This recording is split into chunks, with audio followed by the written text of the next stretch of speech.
السلام علیکم ورحمۃ اللہ وبرکاتہ۔ نحمده ونصلي ونسلم على رسوله الكريم اما بعد فاعوذ بالله من الشیطان الرجیم بسم اللہ الرحمن الرحیم وَإِنْ خِفْتُمْ شِقَاقَ بَيْنِهِمَا فَابْعَثُوا حَكَمًا مِّنْ أَهْلِهِ وَحَكَمًا مِّنْ أَهْلِهَا صدق اللہ مولانا العظیم وبلغنا رسوله النبی الامین الکریم ونحن على ذلك لمن الشاہدین والشاکرین والحمد للہ رب العالمین۔ آئیے سب سے پہلے آقائے نامدار مدنی تاجدار روحی فدا جناب احمد مجتبی محمد مصطفیٰ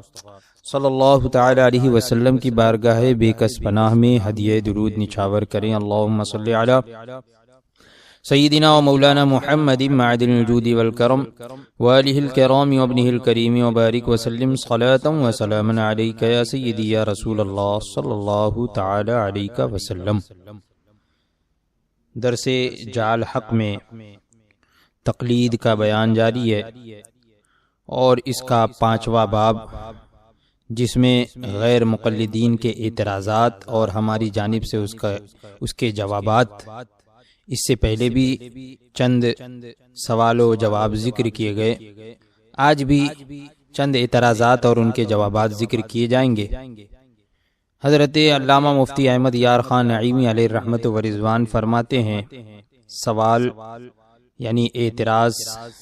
غیر مقلدین کی طرف سے یہ ہوتا ہے کہ تقلید میں غیر خدا کو اپنا حکم بنانا ہے، یعنی اگر ہم کسی کی تقلید کریں گے تو یہ غیر خدا، خدا کے علاوہ کو اپنا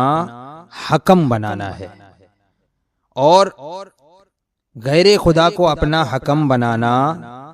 کہتے ہیں کہ یہ شرک ہے۔ یہ غیر مقلدین کہتے ہیں کہ غیر خدا کو اپنا حکم بنانا، پنچ بنانا، یہ شرک ہے، لہذا تقلید شخصی شرک ہے معاذ اللہ۔ اور رب تبارک و تعالی فرماتا ہے ان الحکم الا للہ، نہیں ہے حکم مگر اللہ کا۔ تو اس کا مطلب یہ ہوا کہ حکم صرف اللہ ہے، اور کسی اللہ کے علاوہ کسی کو اپنا حکم بنانا یہ شرک ہوا۔ تو فرماتے ہیں جواب میں کہ اگر غیر خدا کو حکم یا پنچ بنانا شرک ہے تو حدیث ماننا بھی شرک ہوا۔ حدیث جو ہم مان رہے ہیں کہ حدیث میں حضور نے یہ فرمایا، تو یہ حضور کا فرمان ماننا بھی شرک ہوا۔ نیز سارے محدثین مفسرین مشرک ہو گئے۔ کیوں؟ کیونکہ ترمذی، ابو داؤد، مسلم وغیرہ یہ حضرات تو مقلد ہیں،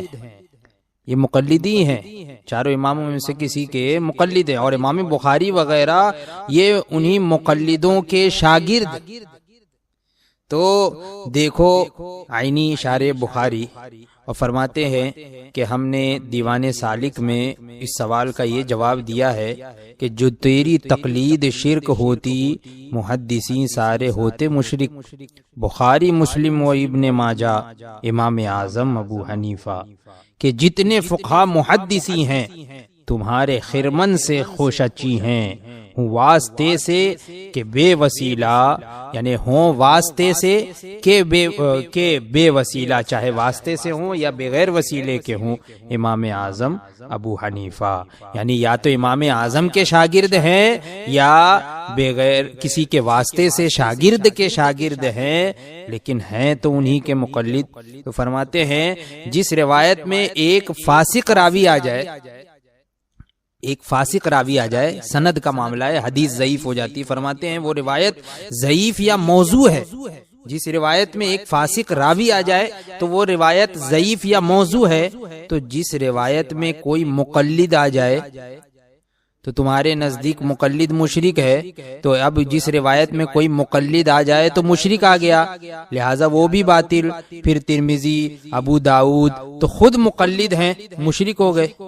تو ان کی روایت ختم ہوئی۔ اور بخاری وغیرہ تو پہلے ہی ختم ہو چکی، کیونکہ وہ مقلدین کے شاگرد ہیں، وہ تو اور بعد کے ہیں، تو کہ وہ مشرکوں کے شاگرد ہوئے، مقلدین کے شاگرد، یعنی معاذ اللہ تمہارے قول کے مطابق مشرکوں کے شاگرد ہیں۔ اب حدیث کہاں سے لاؤ گے؟ بخاری مسلم کرتے ہو، اب حدیث کہاں سے لاؤ گے؟ قرآن پاک تو فرماتا ہے وَإِنْ خِفْتُمْ شِقَاقَ بَيْنِهِمَا فَابْعَثُوا حَكَمًا مِّنْ أَهْلِهِ وَحَكَمًا مِّنْ أَهْلِهَا، کہ اور اگر تم کو میاں بیوی کے جھگڑے کا خوف ہو تو ایک حکم مرد والوں کی طرف سے بھیجو اور ایک حکم عورت والوں کی طرف سے بھیجو۔ قرآن پاک نے تو یہاں پہ حکم بنانے کا حکم دیا، غیر خدا کو حکم بنانے کا حکم قرآن پاک ارشاد فرما رہا ہے۔ حضرت علی و معاویہ نے جنگ صفین میں حکم بنایا، خود حضور اقدس صلی اللہ تعالی علیہ وسلم نے بنی قریظہ کے معاملے میں حضرت سعد بن معاذ رضی اللہ تعالی عنہ کو حکم بنایا۔ تو آیت کے معنی یہ ہیں، ان الحکم الا للہ جو آیت پیش کر رہے ہیں غیر مقلدین کرتے ہیں، تو آیت کے معنی یہ ہیں کہ حقیقی حکم خدائے پاک ہی کا ہے، اور جو اس کے سوا کے احکام ہیں علماء، فقہاء اور مشائخ کے، وہ اسی طرح احکام حدیث یہ تمام بالواسطہ خدائے تعالی ہی کے حکم ہیں، یعنی حقیقت میں یہ حکم اللہ ہی کا ہے، ان کے واسطے سے ہم تک آ رہا ہے، بالواسطہ یہ اللہ ہی کا حکم ہے۔ اگر یہ مانا ہو کہ کسی کا حکم سوائے خدا کے ماننا شرک ہے، کسی کا بھی حکم اللہ کے علاوہ کسی کا بھی حکم ماننا شرک ہے، تو آج تمام دنیا جج کا فیصلہ، کچہریوں کے مقدمات کو مانتی ہے، تو سبھی مشرک ہو گئے، پھر تو کوئی بچا ہی نہیں مشرک کے علاوہ، سب مشرک ہو گئے۔ اسی طرح یہ اعتراض کرتے ہیں کہ قیاس مجتہد زن ہے، قیاس مجتہد کا قیاس کرنا، قیاس یہ ایک زن ہے، زن کا مطلب ہوتا ہے گمان۔ تو اعتراض یہ کرتے ہیں کہ جو مجتہد ہیں، یعنی آپ جن کو اپنا امام مانتے ہیں وہ سب مجتہد تھے، اور مجتہد جو قیاس کرے، قیاس کا مطلب یہ ہوتا ہے کہ بظاہر قرآن پاک میں اسے کوئی حکم نہ ملے، حدیث پاک میں کوئی حکم اسے نہ ملے، تو قرآن اور حدیث کی روشنی میں وہ خود اجتہاد کرتا ہے، قیاس کرتا ہے کہ یہ اس طریقے کی آیت ہے تو اس سے یہ اشارہ ملتا ہے کہ فلاں مسئلہ اس طرح ہونا چاہیے۔ تو یہ جو قیاس مجتہد کرتا ہے، ہر ایک کے لیے قیاس جائز نہیں ہے، مجتہد جو قیاس کرتا ہے، تو اب یہ اعتراض کرتے ہیں کہ مجتہد کا قیاس جو ہے یہ ظن ہے، یعنی وہ تو اس کا گمان ہوا، اس کے دل میں آئی بات، یہ قرآن اور حدیث سے تو نہیں اس نے کہا، بلکہ یہ اس کا اپنا گمان ہے، یہ ظن ہے، اور ظن کرنا گناہ ہے، ظن کرنا، گمان کرنا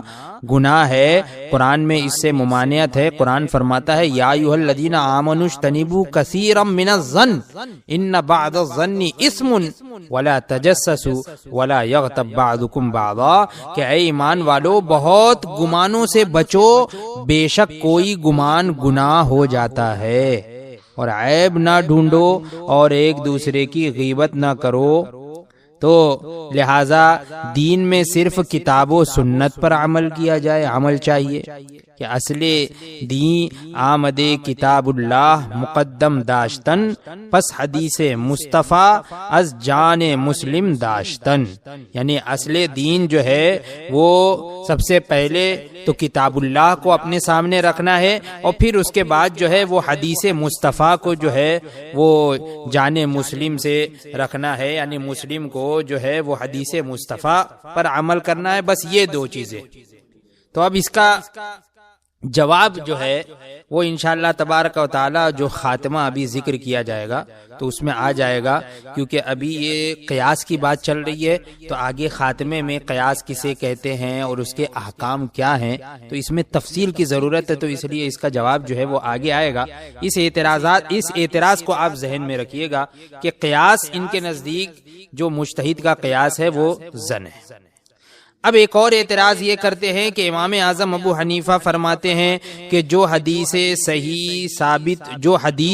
ثابت ہو جائے وہی میرا مذہب ہے، لہٰذا ہم نے ان کے قول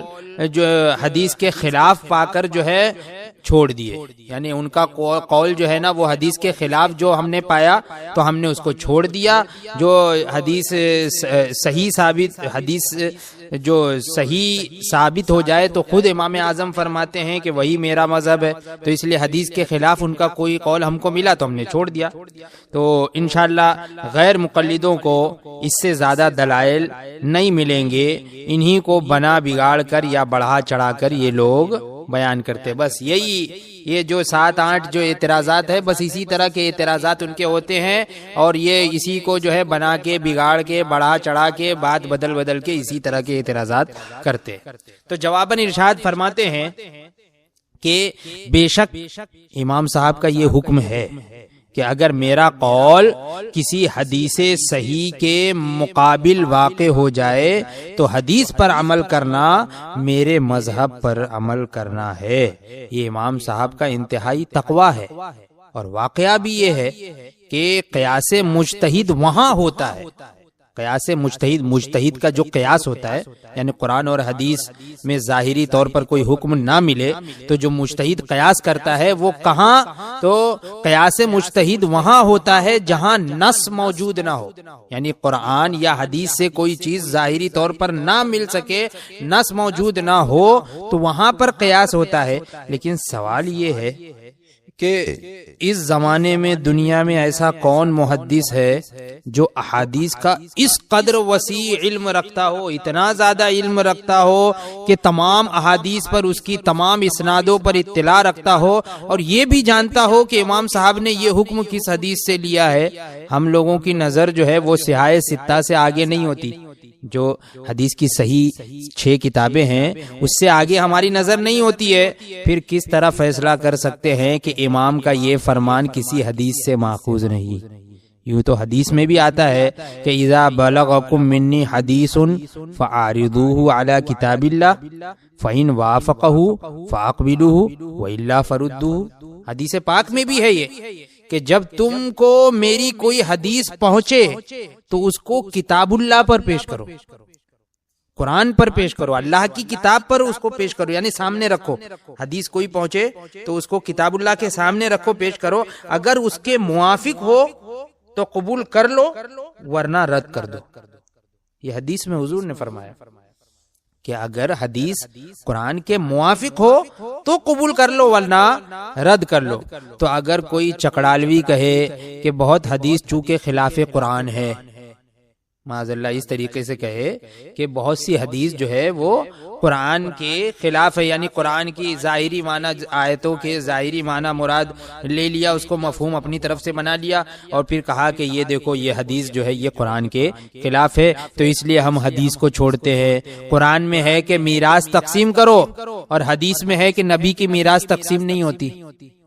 تو اب کوئی کہے کہ دیکھو قرآن اور حدیث تو ٹکرا گئے تو اب اس لیے ہم حدیث پہ عمل نہیں کریں گے، قرآن پہ عمل کریں گے، تو جس طرح یہ کلام مردود ہے تمہارا قول بھی مردود ہے، رد ہے۔ اسی طرح یہ بھی اعتراض کرتے ہیں کہ امام اعظم کو حدیث نہیں آتی تھی اس لیے ان کی روایات بہت کم ہیں، اور جو ہیں وہ سب ضعیف ہے، ان کو حدیث یاد ہی نہیں تھی۔ کچھ لوگ کہتے کہ بس 17 حدیثیں یاد تھی، بس اس طریقے سے کہتے ہیں۔ تو جواباً ارشاد فرماتے ہیں کہ جو یہ کہتا ہے یہ تو جاہل ہے یا تو دشمن ہے، اور عناد میں ایسا کہتا ہے۔ فرماتے ہیں کہ امام اعظم بہت بڑے محدث تھے، بغیر حدیث دانی یعنی بغیر حدیث جانے ہوئے اس قدر مسائل کیسے استنباط ہو سکتے ہیں، کیسے یہ مسائل اتنے نکل سکتے ہیں؟ ان کی کتاب مسند ابو حنیفہ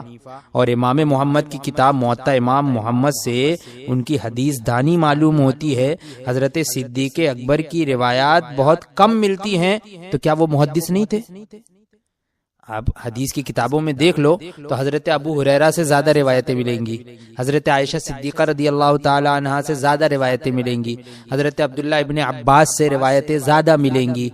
اور حضرت عبداللہ ابن عمر سے روایتیں زیادہ ملیں گی۔ تو ان لوگوں سے، ان حضرات سے روایتیں بہت زیادہ ملیں گی، لیکن حضرت ابو بکر صدیق رضی اللہ تعالی عنہ سے روایت بہت کم ملے گی کہ حضرت ابو بکر صدیق نے اس طرح سے فرمایا، ان سے یہ روایت ہے، تو ان کی روایت یہ بہت کم ملتی ہے، تو کیا وہ محدث نہیں تھے؟ ہم ان کو محدث نہیں مانیں گے؟ یہ کمی روایت یہ احتیاط کی وجہ سے، یعنی روایت کم ہے ان سے، تو یہ احتیاط کی وجہ سے امام صاحب کی تمام روایات صحیح ہیں، کیونکہ ان کا زمانہ حضور سے بہت قریب ہے۔ امام اعظم ابو حنیفہ کا زمانہ یہ حضور سے بہت قریب ہے۔ بعد میں اب بعض روایات میں ضعف پیدا ہوا، بعد کا ضعف حضرت امام کو جو ہے وہ مضر نہیں ہے، یعنی حضرت امام اعظم ابو حنیفہ کے زمانے میں وہی حدیث قوی تھی، سند صحیح تھی، بیچ میں راوی جو تھے وہ ایک یا دو ہی تھے، تو وہ لوگ مضبوط راوی تھے، تو ان تک صحیح اسناد کے ساتھ جو ہے وہ حدیث پہنچ گئی۔ اب بعد میں جو ہے اسناد میں ضعف پیدا ہوا، اسناد میں ضعف پیدا ہوتا ہے، حدیث کمزور نہیں ہوتی ہے، سب حدیثیں برابر ہے، حضور کا قول ہے تو سب برابر ہے، اس میں ضعیف اور قوی نہیں ہوتا ہے۔ یہ جو ضعیف اور قوی یہ روایت کے اعتبار سے ہوتا ہے، راوی کے اعتبار سے ہوتا ہے، تو وہی فرما رہے ہیں کہ امام اعظم ابو حنیفہ کے زمانے میں جو ہے وہ ان کے زمانے میں جو ہے وہ تمام روایات جو ہیں وہ صحیح تھی، تمام روایات یہ صحیح تھی۔ بعد میں بعض روایات میں ضعف پیدا ہو گیا، یعنی جو روایت کرنے والے ہیں تو ان کے روایت کرنے والے کی طرف دیکھتے ہوئے اب کمزوری پیدا ہو گئی، ضعف پیدا ہو گیا، تو یہ بعد میں جو ضعف اور کمزوری اس روایت میں پیدا ہوئی ہے، اس سند میں پیدا ہوئی ہے، تو یہ حضرت امام اعظم کو مضر نہیں ہے، ان کا قول بھی ضعیف نہیں ہو جائے گا، کیونکہ ان کا قول تو پہلے کا ہے۔ تو جس قدر اسناد بڑھی ضعف بھی پیدا ہوا، یعنی جتنے راوی بڑھے تو اتنی زیادہ جو ہے وہ ضعف بھی پیدا ہو گیا۔ جیسے کہ عام طور پہ ہم جانتے ہیں کہ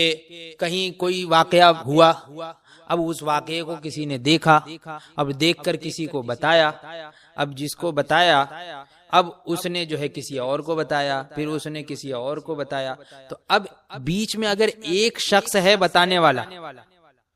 آنکھوں دیکھا حال وہ خود کسی کو بتا رہا ہے، تو یہ آدمی جو دوسرا سن رہا ہے تو اس کو معلوم ہے کہ ہاں یہ شخص جو ہے وہ سچا ہے، صحیح ہے، اور اپنا آنکھوں دیکھا حال بتا رہا ہے، تو مجھ تک جو ہے وہ صحیح واقعہ سننے میں آیا۔ اب یہ آگے جب بتائے گا تو دوسرا شخص، تیسرا شخص جو سنے گا تو اب وہ سوچے گا کہ یہ بیچ میں ہے، پتہ نہیں یہ اپنی طرف سے کچھ لگا دیا ہو، یا پورا کا پورا جیسا اس نے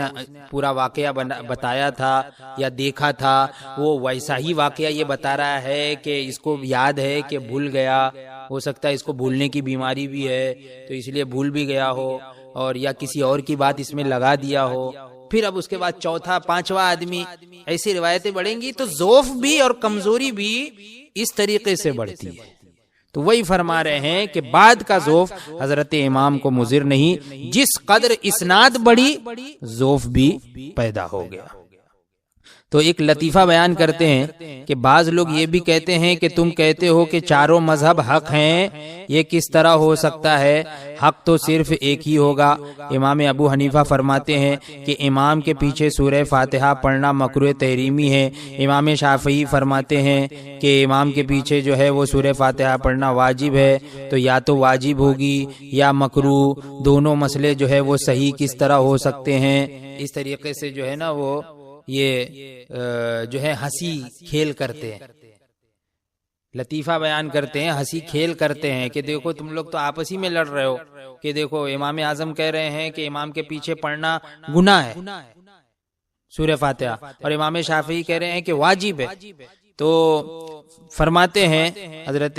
علامہ مفتی احمد یار خان نعیمی کہ یہ ہے جواب کہ حق کے معنی یہاں صحیح یا کہ واقعہ کے موافق نہیں ہے، بلکہ مطلب یہ ہے کہ چاروں مذہب میں سے کسی کی پیروی کر لو، خدا کے یہاں پکڑ نہیں ہوگی،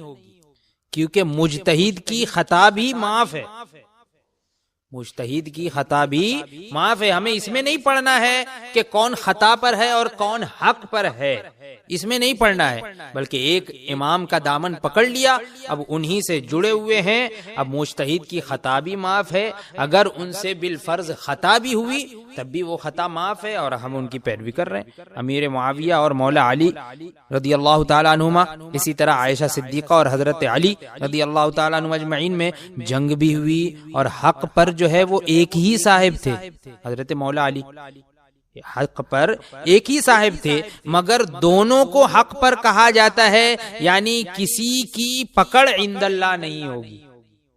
کسی کی پکڑ نہیں ہوگی، نہ حضرت امیر معاویہ کی، نہ حضرت عائشہ کی، نہ حضرت مولا علی کی۔ جنگل میں ایک شخص کو خبر نہیں کہ قبلہ کدھر ہے، جنگل میں ہے، معلوم ہی نہیں ہے، کوئی چیز بھی نہیں ہے کہ پتہ لگائے، اور کوئی ایسی علامتیں بھی نہیں ہے کہ قبلہ کدھر ہے، تو اس نے اپنی رائے سے 4 رکعت 4 طرف پڑھی، یعنی نماز پڑھ رہا تھا، ایک رکعت پڑھا، یعنی دل جمایا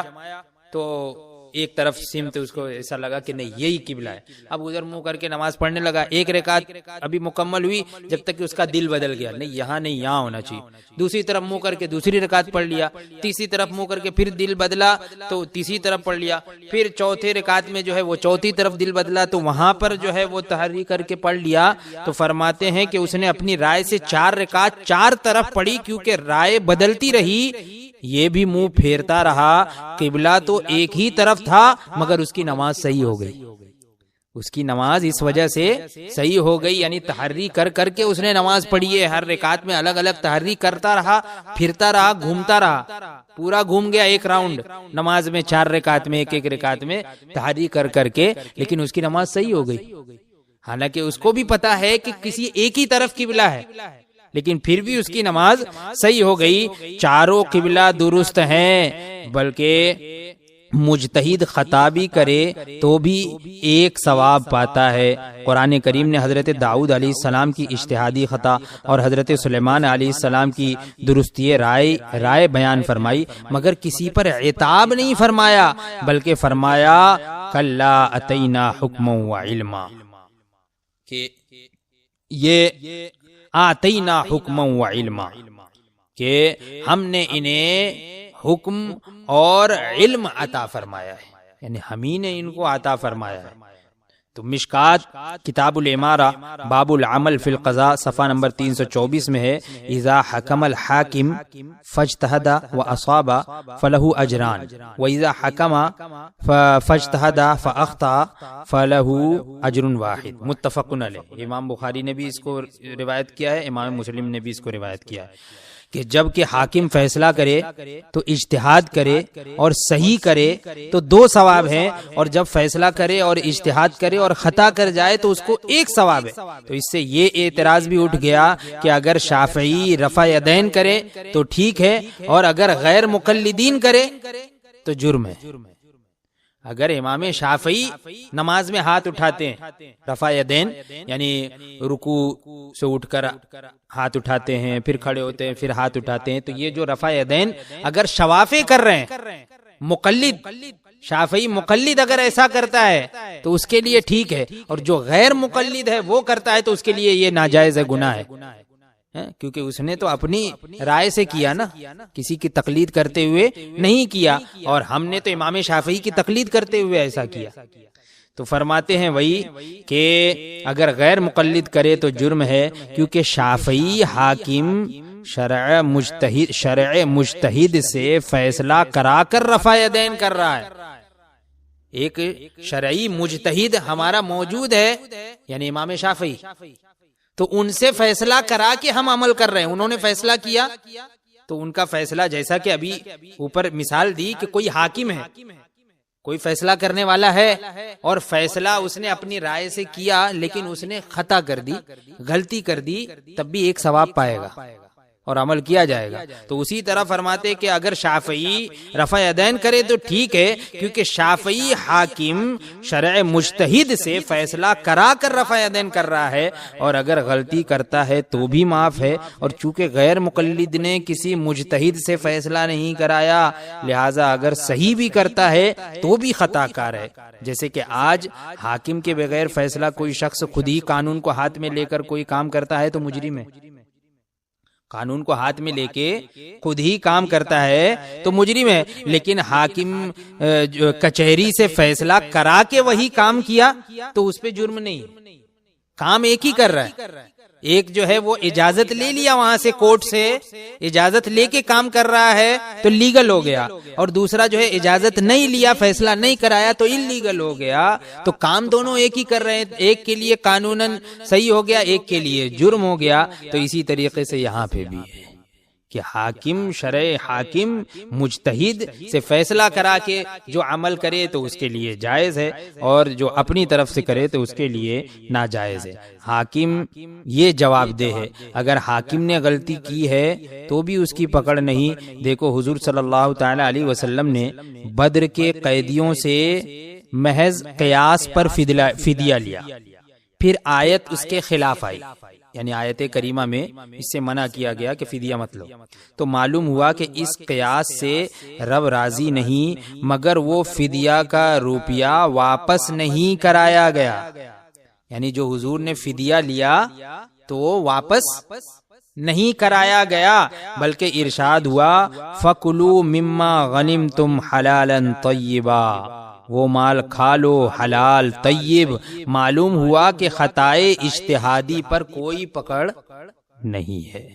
تو اگر اجتہاد ہوا اب اس میں ثواب ہے یعنی درستگی ہے یا خطا ہے، تب بھی اس پر ثواب بھی ملتا ہے اور اس پر عمل بھی کیا جاتا ہے۔ اللہ تبارک و تعالی ہم تمام لوگوں کو ہمارے عقائد اور ایمان کی حفاظت فرمائے، اور ہم تمام لوگوں کو سچا اور پکا اپنے امام کا مقلد بنائے، مسلک حق، مسلک اہل سنت، جسے پہچان کے لیے زمانے میں مسلک اعلی حضرت کہتے ہیں، اسی مسلک پر مضبوطی سے قائم رکھے اور اسی پر ہمیں موت نصیب فرمائے۔ انشاءاللہ تبارک و تعالی اب آئندہ دینی نشست میں خاتمہ جو قیاس کی بحث ہے وہ بیان کیا جائے گا کہ قیاس کہتے کسے ہیں، قیاس پر کب عمل کیا جائے گا، قیاس کا حکم کیا ہے، انشاءاللہ یہ آئندہ بیان کیا جائے گا۔ آپ حضرات وقت کی پابندی کے ساتھ حاضر